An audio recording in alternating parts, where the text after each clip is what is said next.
পার্বতীপুরে রাষ্ট্রীয় মর্যাদায় বীর মুক্তিযোদ্ধা এম.এ. ওয়াহাব সরকারের দাফন সম্পন্ন।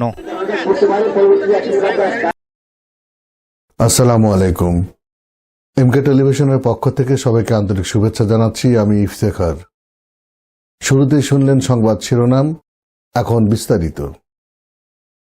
দিনাজপুরে পার্বতীপুরে বর্ষিয়ান রাজনৈতিক ব্যক্তিত্ব, বীর মুক্তিযোদ্ধা, সাবেক পৌর চেয়ারম্যান ও শিক্ষানুরাগী ও সমাজসেবক এম.এ. ওয়াহাব সরকারকে রাষ্ট্রীয় মর্যাদায় দাফন করা হয়েছে। শুক্রবার বাদাসুর পার্বতীপুর শহীদ ময়দানে তার জানাজা নামাজ অনুষ্ঠিত হয়।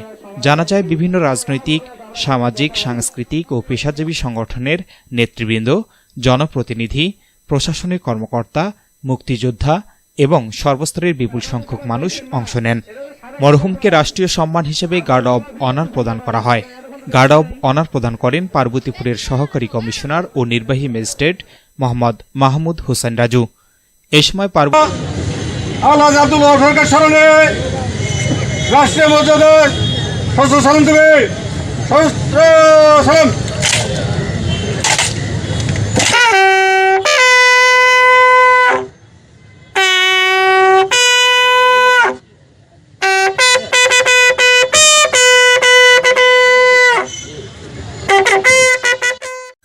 সময় পার্বতীপুর মডেল থানার অফিসার ইনচার্জ আব্দুল ওয়াদুদ এবং পুলিশের একটি চৌকস দল উপস্থিত থেকে রাষ্ট্রীয় সম্মান প্রদর্শন করেন।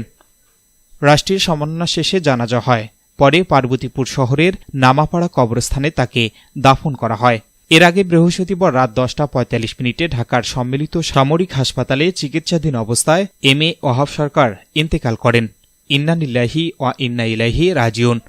মৃত্যুকালে তার বয়স হয়েছিল 80 বছর। এম.এ. ওয়াহাব সরকার দীর্ঘ 25 বছর পার্বতীপুর পৌরসভার চেয়ারম্যান হিসেবে দায়িত্ব পালন করেন। তিনি পার্বতীপুর উপজেলা আওয়ামী লীগের সহসভাপতি, একজন শিক্ষানুরাগী, সমাজসেবক এবং বীর মুক্তিযোদ্ধা হিসেবে এলাকায় ব্যাপক পরিচিতি ছিলেন। তার মৃত্যুতে রাজনৈতিক, সামাজিক ও সাংস্কৃতিক অঙ্গনে গভীর শোকের ছায়া নেমে এসেছে। বিভিন্ন মহল তার বিদেহী আত্মার মাগফিরাত কামনা এবং শোক সন্তপ্ত পরিবারের প্রতি গভীর সমবেদনা জানিয়েছে।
S Rahman, news desk, MK television.